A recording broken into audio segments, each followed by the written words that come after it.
Hello everyone. Hello hello. क्या सुन पा रहे हो? Hello hello. हाय। हिमांशु भी कॉल में है। ओके, आई थिंक सारे लोगों ने ज्वाइन कर लिया है। नहीं, बहुत सारे लोगों ने इनवाइट ज्वाइन किया है। एक बार सब अपने अपने टीम मेंबर को देख लोगे क्या? जो भी टीम लीड है एक बार पिंग कर दो आप।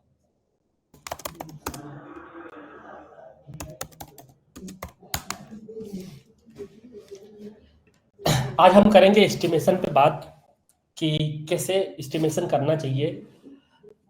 आप लोगों ने भी कभी ना कभी एस्टिमेशन किया होगा, मोस्ट ऑफ द लोग आप में से। तो काइंड ऑफ एक गाइडलाइंस होगा कि जब भी आप एस्टिमेशन करते हो या एस्टिमेशन देते हो आप अपने इन से, तो क्या क्या बातें हैं जो आपको ध्यान में रखनी चाहिए बिफोर कमिटिंग अ डेडलाइन, कि हाँ 2 दिन में दे दूंगा या 1 दिन में दे दूंगा या 1 महीने में दे दूंगा। कमिटमेंट करने से पहले आपको क्या क्या चीजें हैं जो आपको ध्यान में रखनी चाहिए। और छोटा सा हम एक्सरसाइज भी करेंगे कि कैसे हम इसको एस्टिमेशन को करते हैं ऑन ग्राउंड लेवल की। हाँ, इतने दिन में तो हो ही जाएगा, या कौन सा टाइम को एडजस्ट करते हैं। अननोन्स हो गया तो वहां पे कैसे आप एस्टिमेशन दोगे, जो नहीं पता है अभी आपको, पता नहीं क्या होने वाला है, उस केस में क्या करोगे आप। तो ऐसे ही कुछ स्टैंडर्ड प्रैक्टिसेस है जो हम फॉलो करेंगे। बाकी इवेंचुअली सबको पता ही है कि किससे कौन सा काम कितने दिन में होता है। तो आप अपना स्पीड जानते हो, नहीं जानते हो, लिखना चालू करोगे तो आप जान जाओगे। किसी के पास कोई ऐसा है क्या प्रोजेक्ट जो अभी आप एस्टिमेट कर रहे हो या आपने किया है और सही नहीं है, या फिर आपको लगता है कि उसके बारे में मैं बताऊं आपको कि कैसे आप उसको एस्टिमेट करना चाहिए, क्या क्या प्रैक्टिस है जो ध्यान रखना चाहिए? किसी के पास है क्या ऐसा?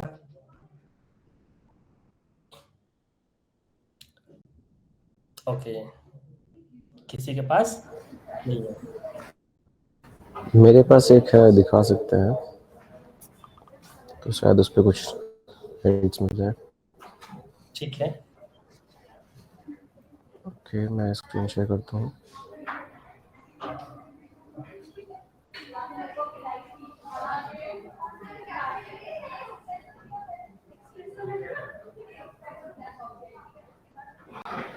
लेट्स से इस पेज का कर लो, तब थोड़ा और जूम।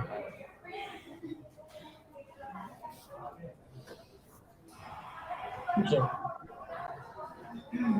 ये पेज है आपका और इस पे एस्टिमेशन करना है। करेक्ट। तो कैसे करोगे?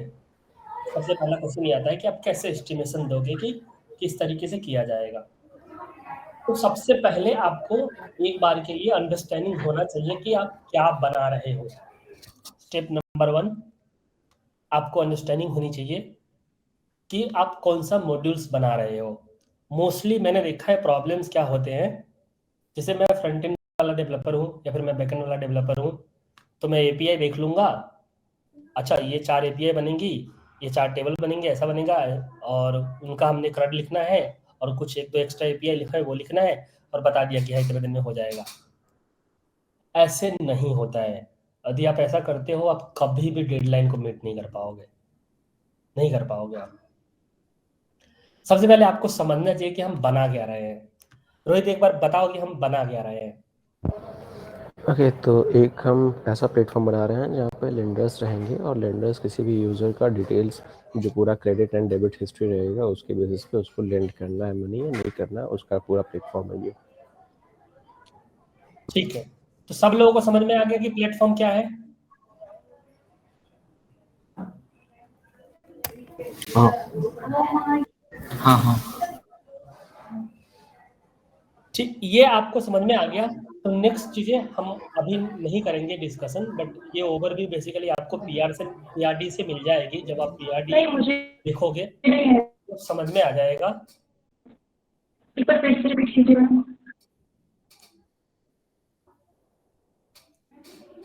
तो आपको समझ में आ जाएगा कि एक्चुअली बिजनेस रिक्वायरमेंट क्या है। सेकंड स्टेप होता है उसको आप मॉड्यूल स्प्लिट कर लो। रोहित ने एक प्रॉब्लम स्टेटमेंट दिया पूरी प्रोडक्ट का कि ये हम बना रहे हैं, उसके अंदर हम कितने मॉड्यूल्स बना सकते हैं। रोहित, ऐसा कोई प्लानिंग है क्या? अभी के लिए तो ऐसे डैशबोर्ड्स एंड यूजर लिस्टिंग इसके अंदर है, एंड देन उसके अंदर आएगा फिर यूज़र डिटेल्स, पर्टिकुलर यूज़र का जो भी हिस्ट्री है उसके बेसिस पे सारा डिटेल जो रहेगा। ठीक है, तो नेक्स्ट आता है आप मॉड्यूल डिसाइड कर लो कि भाई ये 4 मॉड्यूल बनेंगे इस पूरी प्रोडक्ट को कंप्लीट करने के लिए। अब मॉड्यूल्स को भी सब फिर से सब पार्ट में बांट दो आप। फॉर एग्जांपल्स अभी के लिए हम यूजर लिस्टिंग मॉड्यूल पकड़ते हैं। यूजर लिस्टिंग मॉड्यूल में यूजर्स की डिटेल चेक कर सकते हैं, जिसमें क्या क्या चीजें हैं चेक करने के लिए। ओवरव्यू है, बैंकिंग है, और ये टेलीकम्युनिकेशन, ई कॉमर्स, ई वैलेट, ऐसे करके इन्होंने कुछ सेक्शंस बना रखे हैं और अलग अलग सेक्शन पे अलग अलग डेटा रोहित। करेक्ट। तो ये हो गया, तो हम इसी मॉड्यूल पे डिस्कशन करते हैं। इसके बाद आप प्लान आउट करोगे कि इस मॉड्यूल्स के लिए जो भी बैकएंड वाले जो काम करेंगे उसका प्लान आउट ये रहेगा कि कैसे आप इसको डिजाइन करने वाले हैं पूरा का पूरा।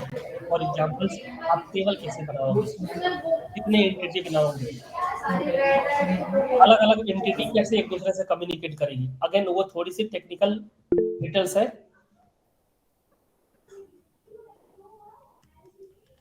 तो वहां पे आप एक सॉल्यूशन डिराइव करोगे अपने दिमाग में। जरूरी नहीं है कि आप उसको इंप्लीमेंट करोगे, बट एक सॉल्यूशन डिराइव करोगे कि ये सॉल्यूशन है जो इसके लिए करेंगे। वो हो गया। सिमिलरली फ्रंट एंड वाले आपका भी सेम काम रहेगा कि आपने एक बार देख लिया कि ये मॉड्यूल्स बनाने हैं, इस तरीके से मॉड्यूल्स का डेटा विजुअल्स होगा, यहाँ पे ग्राफ्स दिख जाएंगे, यूजर्स की डिटेल्स दिख जाएगी और कुछ और एनालिटिक्स दिख जाएंगे। नीचे में भी एक सेक्शन है कि टेबल्स दिख जाएंगे। तो एकदम क्विकली स्कैन कर लेना है पूरी चीजों का। पीआरडी पढ़ने के बाद आप स्कैन करोगे, आपको बहुत अच्छे से समझ में आएगा। नहीं भी पढ़ के स्कैन करोगे तभी भी समझ में आ जाएगा, एक मोटा आइडिया लग जाएगा कि ये चीजें हैं।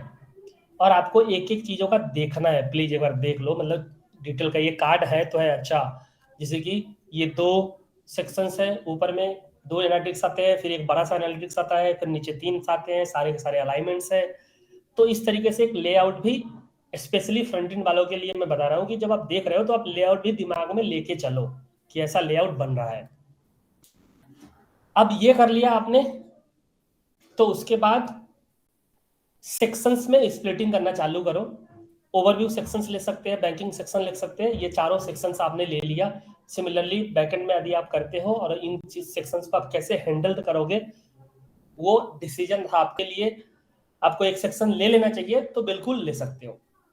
जैसे कि ये डेटा कैसे आएगा, एक ही टेबल से आएगा या 4 अलग टेबल से आएंगे, ये आपका डिसीजन है, आपको लेना है। और सेक्शन बाय डिवाइड कर लेना है। हमने मॉड्यूल में डिवाइड किया, मॉड्यूल को सेक्शन में डिवाइड किया। अब सेक्शंस को भी सब सेक्शंस में डिवाइड करो एक बार आप, कि ठीक है ये सेक्शंस करने हैं। फॉर एग्जांपल ओवरव्यू करने हैं, इसको भी आप डिवाइड करोगे फर्दर सब सेक्शंस में। अब बिल्कुल फ्रंट एंड की बात करें तो ऊपर में एक हेडर है, उसके बाद काइंड ऑफ 3 ग्रिड का सेक्शंस है। हेडर को एक पार्ट ले लो आप, फिर उसके बाद एनालिटिक्स वाला पार्ट है, फिर नीचे एक टेबल है। 3 सब सेक्शंस हो गए।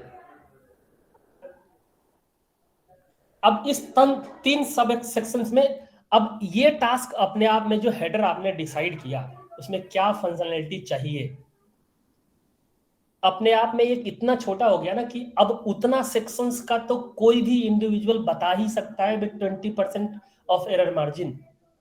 आराम से बता सकते हो, या तो आप थोड़ा सा 20% कम एस्टिमेट कर दोगे या 20% ज्यादा कर दोगे, लेकिन 20% से ज्यादा एरर मार्जिन नहीं होता है 90% ऑफ द केस में।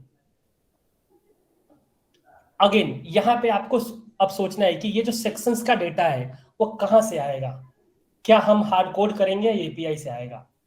Again it's a business requirement कि क्या चाहिए यहाँ पे। उसके बाद ये जो फिल्टर है वो कैसे काम करेगा, इसके लिए भी एपीआई लगानी है या ये फ्रंट एंड साइड पे ही फिल्टर करना है। फिर साइड में देखोगे आप, इन्होंने सेशन ले रखा है, आई थिंक डेट से रिलेटेड कुछ चीजें हैं, वो कैसे काम करेगा। ये छोटे डिटेल्स को आपने एक बार के लिए समझ लिया है, समझ में नहीं आया तो आपने क्वेश्चंस रेज कर लिया है कि भाई इस पे क्या होगा ये बताओ। अकाउंट 1 जैसे कि ड्रॉप डाउन है, क्या मतलब है कि बंदे के पास 10 अकाउंट हो सकते हैं क्या? 10 अकाउंट हो सकते हैं तो उस अकाउंट्स का डेटा कैसे आएगा, कहाँ से आएगा, कैसे उसको मैनेज करेंगे, वो एक मोटा मोटा अंडरस्टैंडिंग आपको होना चाहिए। जरूरी नहीं हो कि प्रिसाइज अंडरस्टैंडिंग हो, बट वो होना चाहिए। सिमिलरली आप बैकएंड वाले हो, आप इसको कैसे हैंडल करोगे, पूरा हेडर वाला सेक्शंस को किस तरीके से आप प्लग इन करोगे, ये आपको ध्यान में रखना है। ऐसा नहीं कि आंख बंद करके आप अपनी दुनिया का क्रड लिख दिए, ये अपना यूआई बना दिया, फिर बाद में जब दोनों को बाइंड करने आए तो समझ में आया कि अरे ये तो बहुत प्रॉब्लम है, कि अब तो ये बनाना पड़ेगा, ये बनाना पड़ेगा, क्योंकि इस डेटा के लिए हमने टेबल बनाया ही नहीं।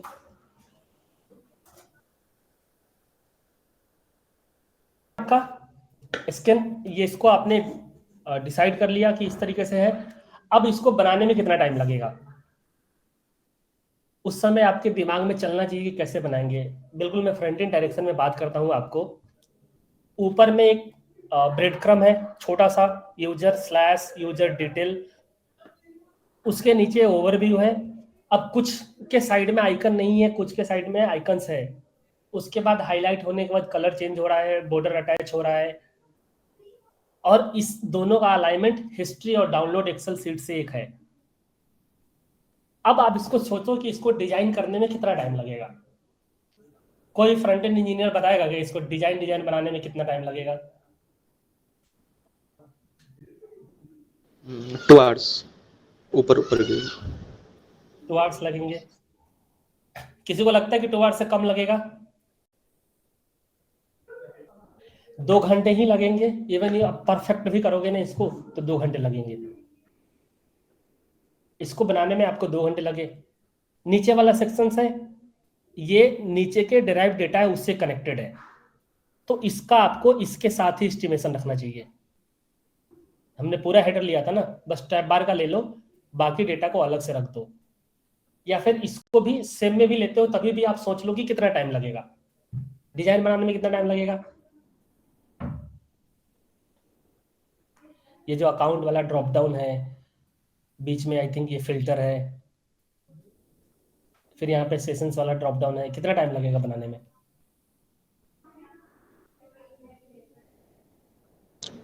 30-40 मिनट्स और एक्स्ट्रा, मतलब जो पहले से लिया। 3 घंटे के आसपास में ये बन जाएंगे डिजाइन, ऐसा यस। तुषार ने बोला। आई थिंक वो सही भी है, 3 घंटे में आप आराम से बना लोगे इसको। 3 घंटे आपके एस्टिमेटेड टाइम आए, इसमें एपीआई इंटीग्रेशन भी करना है, उसके लिए आप 15% एक्स्ट्रा ऐड कर लो। ये तो हम डिजाइन बना दिए फुल रिस्पॉन्सिवनेस के साथ, 15% आप उसमें ऐड करो। एपीआई को इंटीग्रेट करना है, प्लग इन करना है, क्योंकि जब आप बनाओगे तो वो सब सारी चीजें ध्यान में रख के ही बनाओगे कि एपीआई बाद में मिलेगी इस चीज के लिए। तो कितना हो गया, हम अपने 3 घंटे में 15% जोड़ देंगे तो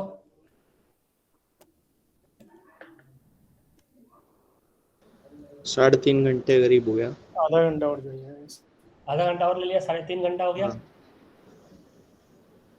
उसके बाद आधा घंटा आप बफर ले लो, जस्ट इन केस जब इस टाइनी लेवल पे आप एस्टिमेशन दे रहे हो ना, तो आधा घंटा का बफर ले लो।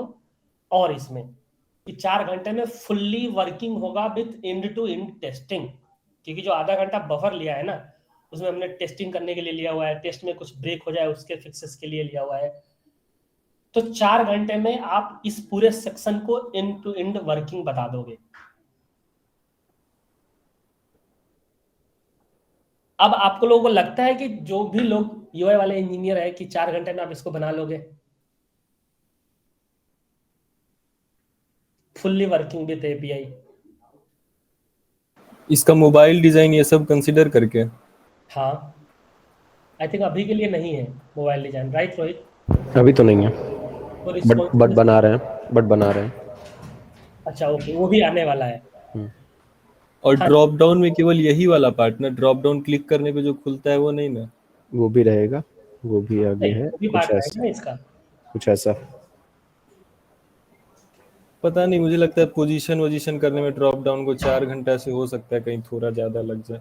4 से थोड़ा ऊपर और लगेगा, मुझे भी लग रहा है।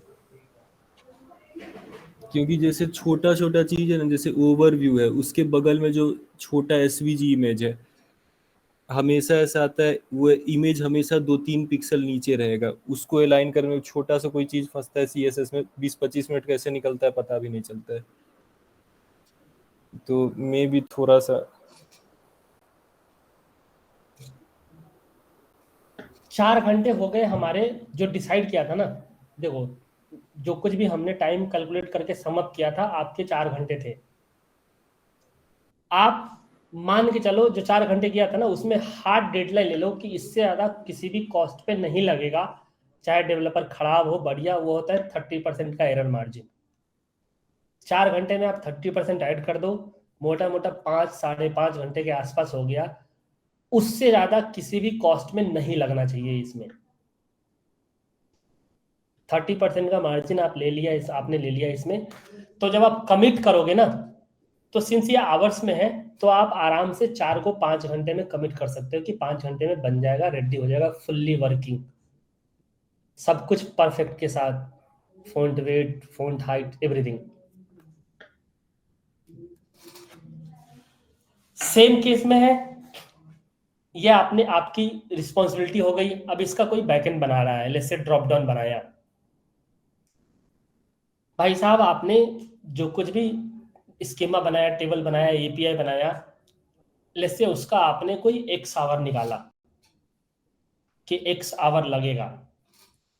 आप उसमें 10% एक्स्ट्रा ऐड करो, और वो 10% इसीलिए क्योंकि बिल्कुल आप इसको प्लग इन करके दिखाओगे फ्रंट एंड वालों के साथ, and everything should be complete. उसके लिए आप 10% इसमें ऐड करोगे। एपीआई लिखना आपका काम नहीं होगा, फाइनली वो काम भी तो करना चाहिए, उसको कंज्यूम भी तो करना चाहिए फ्रंट एंड वाले। तो इस तरीके से आप एस्टिमेशंस कर सकते हो। कुछ अब बाकी के सेक्शंस में सेम चीजें हैं, छोटा सा सेक्शंस को आप पकड़ो, डेटा कहाँ से आएगा, कहाँ से लगेगा वो, और उसको लेआउट बनाने में कितना टाइम लगेगा वो, ये इतने % टेस्टिंग करने में लगेंगे, और इतना % का एरर मार्जिन है कि इससे ज़्यादा कम नहीं हो सकता। एक्चुअली बैकएंड में कम होता है, फ्रंट एंड में ज़्यादा होता है कि बहुत सारे डिजाइन बैकएंड बहुत करवाते हैं बीच में कि इस डिजाइन को ऐसे बदल दो, इससे बदल दो। बैकएंड में होगा तो पूरा बिजनेस लॉजिक बदलेगा एकदम सेपरेट नए स्कोप के साथ। तो ये था रोहित का, एक बार मैं दिखा देता हूँ आपको ओवरव्यू करके, बिल्कुल ऑटोमेटिक कि क्विकली कैसे करोगे आप।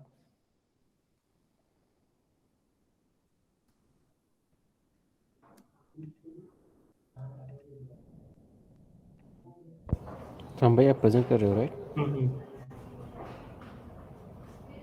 जैसे कि मैंने इसका एस्टिमेशन दिया था स्काइडो का, इसके ऊपर कीर्ति ने काम किया था और मैंने भी काम किया था, और इसमें कुछ चीजें अननोन्स थी। तो एक हम अननोन्स वाला केस कवर करते हैं कि वो कैसे करेंगे, कि जो पता ही नहीं है कि क्या होगा, कैसे बनेगा, किस तरीके से बनेगा, उसका क्या सीन है। सेम है इस पार्टिकुलर डिजाइन को, इसका फिग्मा भी है अपने पास, बट अभी ये लाइव ही है तो यहीं से देख लो। इस पूरे पेज को हमने कन्वर्ट करा अलग अलग मॉड्यूल्स में, जैसे कि हमने 3 मॉड्यूल्स बना लिए। इनिशियलाइजेशन एंड सेटअप वाला मॉड्यूल है कि 8 घंटे लगते हैं टू अंडरस्टैंड एवरीथिंग, कि कौन सा फॉन्ट यूज हो रहा है, कौन से कितने डिफरेंट टाइप के टेक्स्ट यूज हो रहे हैं, क्या स्टैंडर्ड है प्रोजेक्ट का, कितने अलग अलग कलर है यूज हो रहे हैं, स्पेशली फ्रंट एंड के लिए ये सब चीजें होता है। उसी तरीके Can you zoom in? It's not visible. अब दिख रहा है। Yes.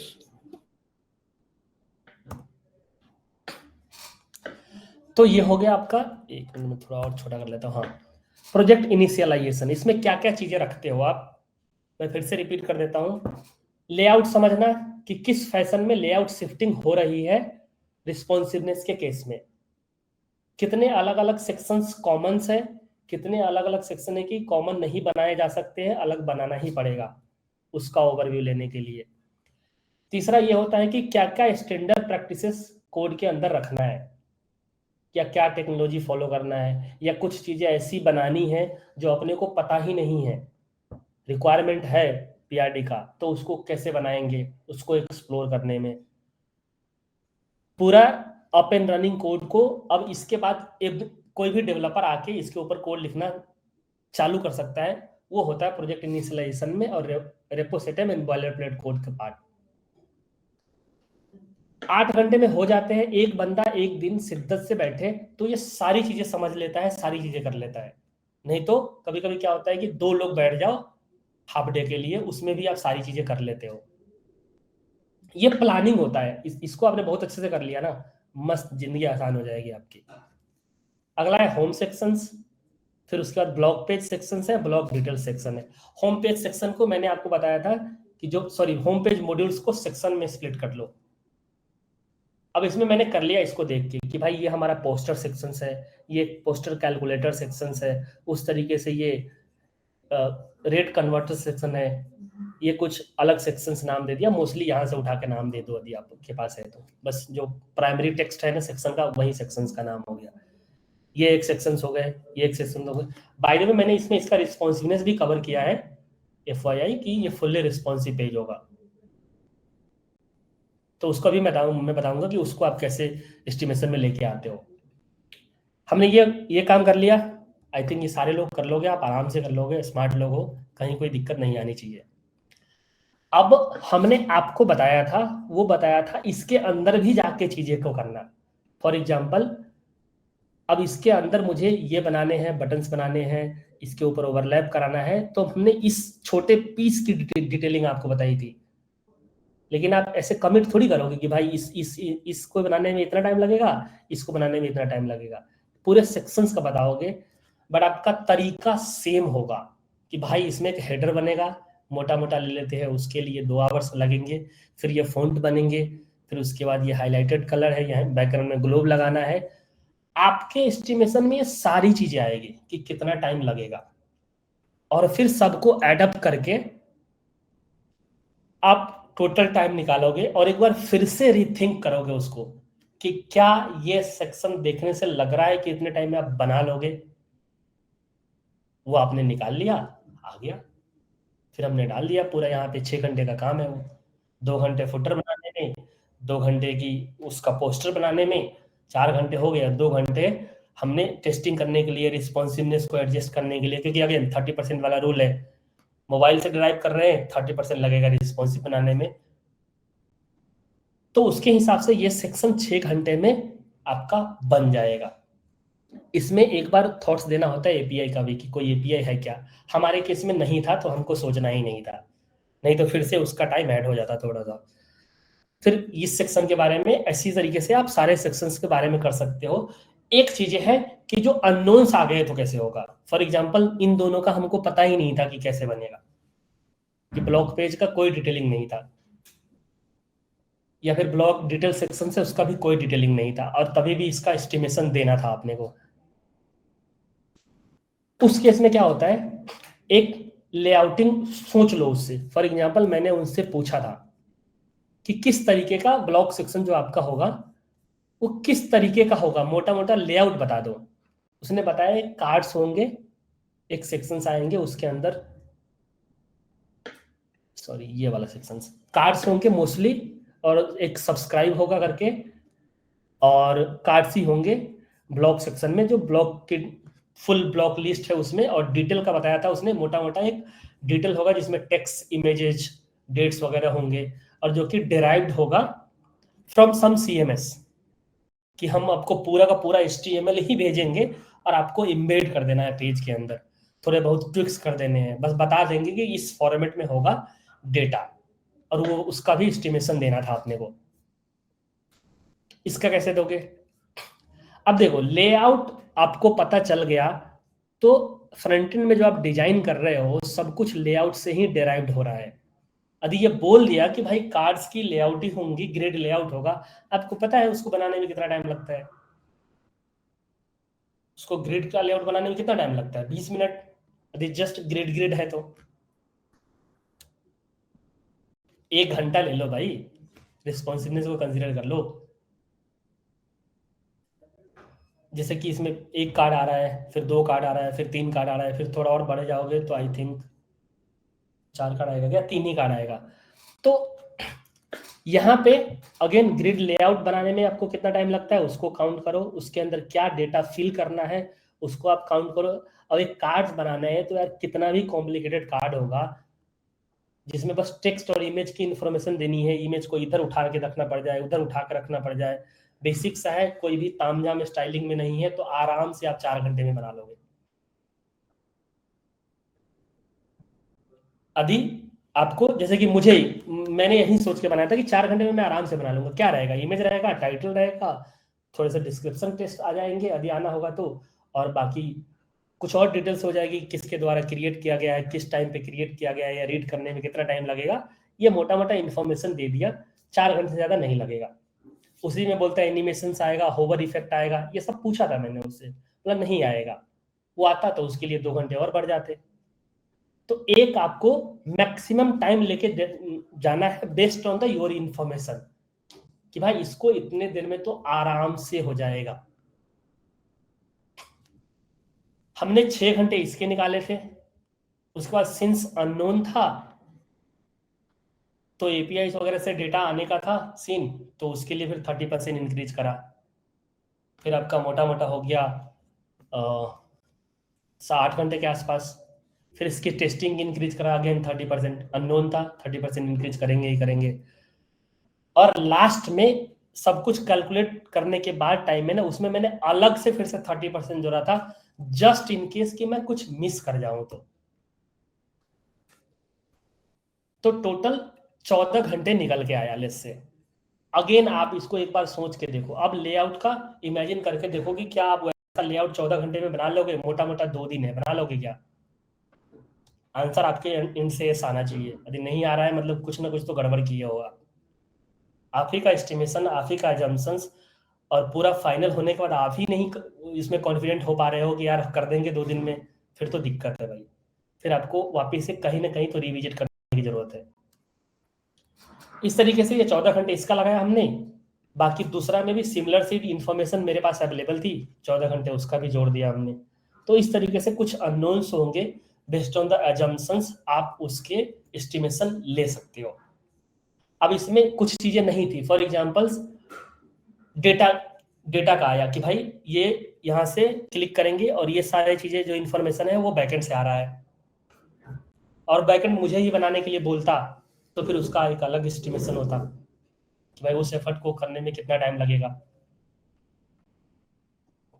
तो आपको स्किप नहीं करना है, और एट द एंड जब आप कमिट कर देते हो ना 14 घंटे, तो मतलब मैं 14 घंटे में ये फुल पेज वर्किंग देने वाला हूं एवरीथिंग करके। तो उसके ऊपर आपको एक बार जरूर थॉट देना चाहिए कि ये आप कमिट कर रहे हो। अब बीच में जो कुछ भी फटा, CSS चेंजेस आ गए, बोला डिजाइन थोड़ा इधर कर दो उधर कर दो, हो सकता है आपके आधे घंटे इधर उधर लग जाए उसके काम करने में, या 2 घंटे लग जाए, but again you have to complete this sections in 2 days।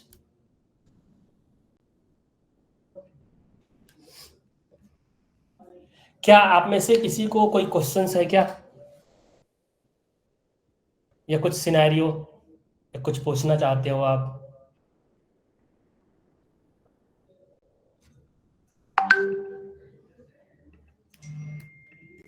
किसी का कोई क्वेश्चन नहीं है? तो क्या आप इस बात की गारंटी दे रहे हो कि अगली बार से आपका एस्टिमेशन फकअप नहीं होगा?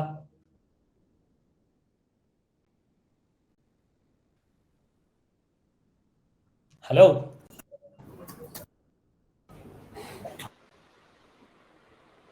Yes, Ram bro. Yes, Ram sir. बाकी लोग तो कुछ बोल ही नहीं रहे हैं। मेरा एक डाउट है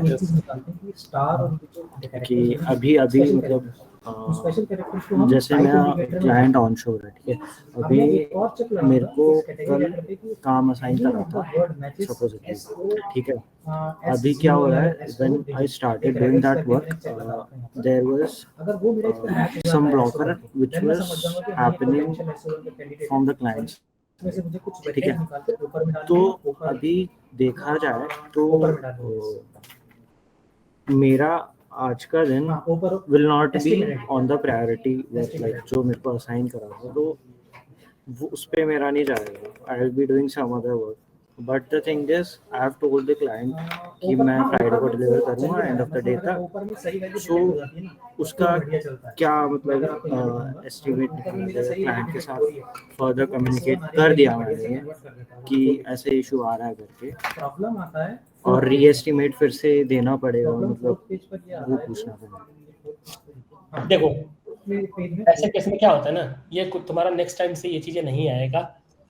जस्ट ये तब आता है ना, मेरे साथ शुरुआत में ऐसा होता था कि बिल्कुल एंड में आकर मैं फट गया कि यार मुझे नहीं समझ में आ रहा है कि क्या होगा, क्योंकि जस्ट बिफोर डूइंग दैट हम एक रफ सॉल्यूशन दिमाग में नहीं लेते हैं। कुछ ऐसा चीजें हैं जो बिल्कुल अननोन है, अनएक्सप्लोर्ड है, मैं उसकी बात नहीं कर रहा हूँ। एक बार आप सोचो, एक टास्क है उसको आप कैसे करने वाले हो, जस्ट गिव इट इन अपने दिमाग में एक पिक्चर ड्राइव करो कि ऐसे होगा, ऐसे होगा, ऐसे होगा, ऐसे होगा, इस तरीके से इसको किया जा सकता है। एक होता है, ये होता है पहला अप्रोच, मोटा मोटा आइडिया ले लो। फिर यहाँ से आपको दो चीजें होगी, या तो धड़ाक से सॉल्यूशन दिमाग में बन जाएगा, नहीं तो ऐसा होगा कि यार ये दो चीजें करेंगे कैसे, लेकिन वो होता है कि चलो इस तरीके से किया जा सकता है, या इसके बाद हम क्या करेंगे, कैसे करेंगे, समझ में नहीं आ रहा है। दूसरा सिनेरियो ये बनता है, उसको एक बार आपको डिस्कस करना चाहिए, whoever नो, ठीक है। बाकी जिन लोगों का कॉल है वो कंटिन्यू कर लो, स्पेसिफिक दिव्यू का डाउट है तो हम ले लेते हैं उसको। नेक्स्ट होता है कि आप इसको करोगे कैसे। Talk to your colleague, talk to your senior, talk to your manager. एक बार तो बात कर ही लो कि यार ये प्रॉब्लम है, समझ में नहीं आ रहा है कैसे करेंगे। वहां से आंसर मिला, ठीक है, नहीं मिला, अर्जेंट है, तो उसमें आप थोड़ा सा बिफोर कमिटिंग एनीथिंग टाइम ले लो कि मैं आपको 1 घंटे में बताता हूँ, या 1 घंटा आप मुझे तो कितने देर में हो जाएगा। जो ब्लॉकर चीजें है ना उसको आप अनब्लॉक करो, ये होगा कैसे। देखिए अब जैसे अभी तो जो मेरा क्लाइंट के साथ कम्युनिकेशन होगा वो रात को ही होगा, जैसे लाइक आफ्टर 5:30 या 6, तो वो मेरा टाइम तो निकल ही जाता है ना एक तरीके से, तो बस वो ही था। ठीक है, उस केस में नहीं पूछ पाते हो, अगेन दूसरी चीज है, try out all the different solution, कि भाई ये 5 तरीका हमने ट्राई किया है, इसमें ये प्रॉब्लम है, नहीं हो पा रहा है, सो दैट नेक्स्ट टाइम जब मैं डिस्कशन करूं तो मुझे एज ए क्लाइंट तो ऐसा नहीं लगे कि तुम एक दिन पूरा बर्बाद करके चले आए। You should have the 5 report कि ये चीजें मैंने ट्राई किया है, यहाँ पे मैं अटक रहा हूँ, आप हेल्प फिर मुझे थोड़ा और टाइम चाहिए इसको एक्सप्लोर करने के लिए। हाँ जी, तो प्रॉब्लम बहुत बड़ा नहीं है तो नहीं कर सकते भाई, आप टाइम चाहिए उसके लिए। सही आ रहा है, देखा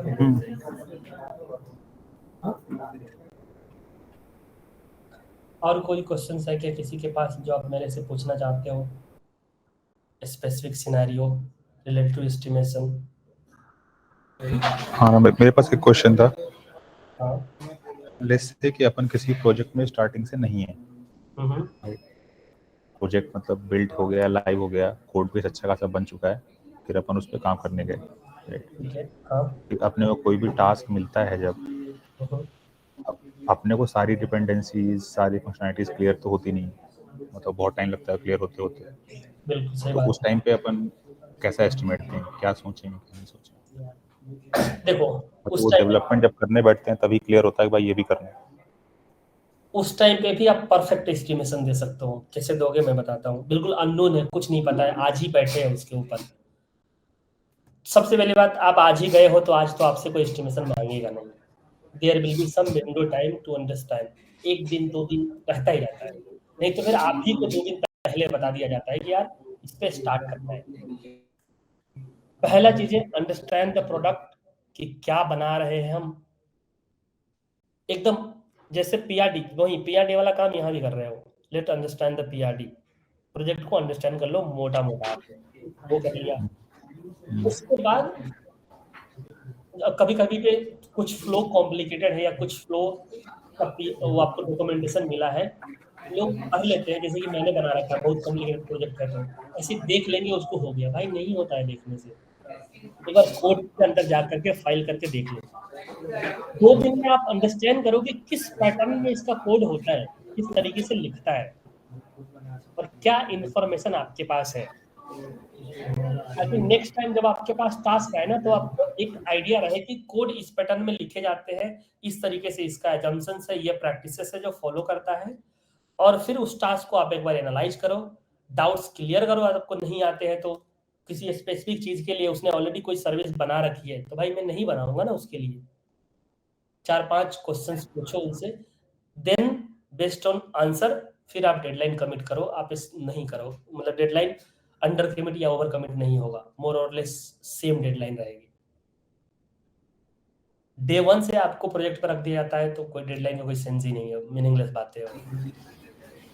नहीं जैसे नहीं कोड ऑनबोर्डिंग का टाइम तो मिलता ही है, लेकिन फिर भी जैसे कोई सर्विस में फंक्शन बने या कोई फंक्शन बने, अपन जैसे ऑनबोर्डिंग में पूरा कोड बेस तो पढ़ेंगे नहीं, एक एक फंक्शन अपन पढ़ रहे हैं। ये आर्किटेक्चर फॉलो हो रहा है, ये पैटर्न फॉलो हो रहा है, जो 2 दिन लिया अंडरस्टैंड करने के लिए उसमें यही अंडरस्टैंड करते हैं। कोई एग्जांपल्स रेफर करते थे कि कोई ऐसा फ्लो बता दो जो तुमने बनाया है, उसको समझ लिया। अब तुम एक छोटा सा बहुत छोटा सा एग्जांपल देता हूँ।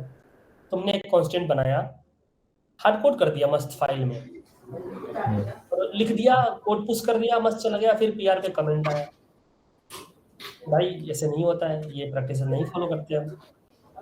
तो ये आर्किटेक्चर ही नहीं बनता भाई, कांस्टेंट अलग रखना है, यूटिल्स अलग रखने हैं, कॉन्फ़िगरेशन अलग रखना है।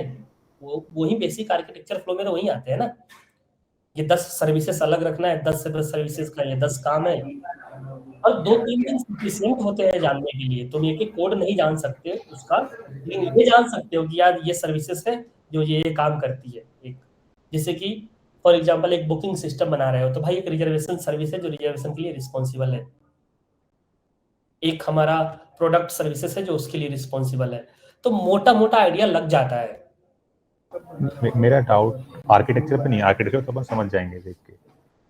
जैसे अब मान लेते हैं कोड में कोई फॉर्मेटर लिखा हुआ है, अब अपन बाद में गए हैं, अपने को नहीं पता कि भाई ये फंक्शन बना हुआ है, अपन उसको यूज कर सकते हैं, लेकिन फिर जब अपन उसको पीआर बेस कर रहे हैं तो वो बोल रहे हैं भाई इसमें इतना टाइम क्यों लग गया, क्योंकि अपन तो फिर उसको रॉ कोड लिखे, फिर वो कोड डुप्लीकेसी भी आ गई, अपना टाइम भी लग गया। तो उन सब केस देखो ये अगेन ये वहीं पे आ गई ना बात। मैं कह रहा हूँ कि तुमको पता है कि यहाँ पे फॉर्मेटर लिखे हुए हैं, लेट्स से कि ये इस सेक्शंस फॉर्मेटर्स का सेक्शंस है, तुम कुछ वैसा बना रहे हो, तो एक बार तो ओल्ड प्रैक्टिसेस फॉलो करोगे ना कि ऐसा उसने कहाँ पे बनाया है। पैटर्न समझने के लिए हम यही करते हैं ना जब टास्क पे आते हैं, तो कि भाई पूछ लेते हैं कि ऐसा कोई है क्या, आप बता सकते हो क्या कि ये वाला फ्लो है। स्पेसिफिक चाहो तो फाइल का नाम पूछ लेते हैं कि भाई थोड़ा गाइड कर सकते हो क्या कि मुझे थोड़ा रेफरेंस लेना हुआ तो कौन सी फाइल से ले सकता हूँ।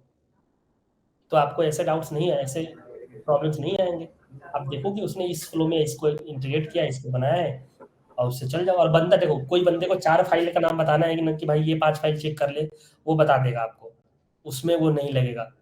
आप बोलोगे कि बिठा के एक्सप्लेन कर दो तो नहीं करेगा, बोलोगे कि भाई ये हमको समझना है कि कहाँ से समझिए, और फाइल का नाम देगा, बोलेगा देख ले। और इतने स्मार्ट तो लोग हो ही जाते हैं कोड लिखते लिखते कि समझ में आ जाए। तो आपको क्वेश्चन प्रिसाइज पूछना चाहिए। और कभी कभी क्या होता है सोमान की वो भी गैप आता है प्रैक्टिसेस वाली, जैसे कि मुझे पता ही नहीं है कि किसी प्रैक्टिसेस फॉलो होती है, उसके लिए आपको अलग से पढ़ना पड़ेगा, दूसरा कोई तरीका नहीं है। वो आप स्किलिंग वाली बात आ गई। कुछ मुझे पता है, इसका एक आंसर देना चाहता हूँ मैं Soman. So basically estimate is always an estimate first of all, ठीक है। कभी कभी ऑफ होता है, लेकिन अगर अक्सर ऑफ होता है ना तो सवाल उठता है,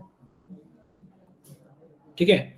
सेकेंडली तुम सोचो एक बार, तुम कोड लेवल पे काम कर रहे हो, है ना। कोड लेवल पे एस्टिमेट देना फिर भी एक आइडिया है। तुम सोचो एक सीईओ या कोई एक और दूसरा लीडर अपना एक रोड मैप कैसे डिफाइन करेगा, क्योंकि 6 महीने में क्या करेंगे, एक उसको भी तो एस्टिमेट प्लान करना पड़ता है। तो प्लानिंग तो उसकी भी होती है, बिना एस्टिमेट किए तो वो भी काम नहीं कर सकता, राइट। थिंग इज कि उसको ये कि भाई एक हायर लेवल, एक मोटा मोटा आइडिया लिया उसने, है ना, कि चल 3 महीने में करेंगे इसको, फिर 3 महीने में उसको you have to make it happen. So all by all the forces, all the people strength, everybody they try to make it happen in that timeline. But हाँ फिर भी आगे भी चीजें होती हैं ना, तो लेकिन अगर अक्सर होती हैं हर बंदे से, तो जिस बंदे से तो उसकी क्रेडिबिलिटी खत्म होती है. लेकिन अगर कभी कभी हो रही है, which is fine, everybody will respect your commitment. And कभी लेट भी होता है ना, तो लोग जब आपसे पूछते हैं कितना टाइम को लग गया, उसका इंटेंट ये मत समझो कि वो आपकी क्रेडिबिलिटी पे सवाल उठा रहा है. नहीं, आप उसको एक्सप्लेन कर दो कि यार देखो, हाँ आई एग्री, मैंने कमिट किया था, पर यहाँ पे 3 चीजें थी जो कि शायद एस्टिमेट मतलब मैं सोच नहीं सका, या तो नहीं सका या नहीं सकता था, बिकॉज क्लैरिटी बाद में आई. तो यू एडेड टर्म्स कंडीशन. कुछ केसेस फॉर एग्जांपल जो राम ने एग्जांपल दिया ब्लॉग्स का, तो मैं 14 आवर्स कमिट करूंगा with a term and condition कि I am not sure about this. ठीक है, अंटिल आप डिजाइन दे दो या तो मैं क्लैरिटी दे दूंगा, लेकिन फिर मुझे टाइमलाइन तो कमिट करनी ही है ना अगले को. With right emotions, you have to commit a timeline and then you have to get TNC, right? But अगर ये हर चीज में TNC है, तो अभी क्लैरिटी प्रॉब्लम है. तुम पुश करो टीम को कि टीम मुझे क्लैरिटी लाके दो. अगले बंदे को जिसने मुझे टाइमिंग नहीं है, उसको पूछो, उसको बोलो उसको कि भाई मुझे क्लैरिटी लाके दो, नहीं तो ये हाई लेवल एस्टिमेट तो ये रहा, कोई बात नहीं. हम भी जो प्रोजेक्ट क्लोज करते हैं आज की डेट में, तो हमको क्या लगता है, आपको लगता है तुमको तो कोड लेवल की इंप्लीमेंटेशन की बात कर रहे हो, हमको तो पता ही नहीं होता कि सिस्टम का डेटाबेस कौन सा चूज करेंगे, बैकएंड का आर्किटेक्चर क्या होगा, डिप्लॉयमेंट कैसे होगा, सारे आंसर्स थोड़े ना होते हैं हमारे पास जब हम क्लाइंट क्लोज कर रहे होते हैं. फिर भी एक हाई लेवल पे एस्टिमेट क्लोज करना होता है. दिस हाउ इट वर्क्स, है ना. तो सो योर मतलब सॉफ्टवेयर में तो सबसे ज्यादा क्लैरिटी है compare to all other roles on giving the right estimates. फिर जहां पे नहीं है वहां पे term condition applied. I hope that answers. Yes.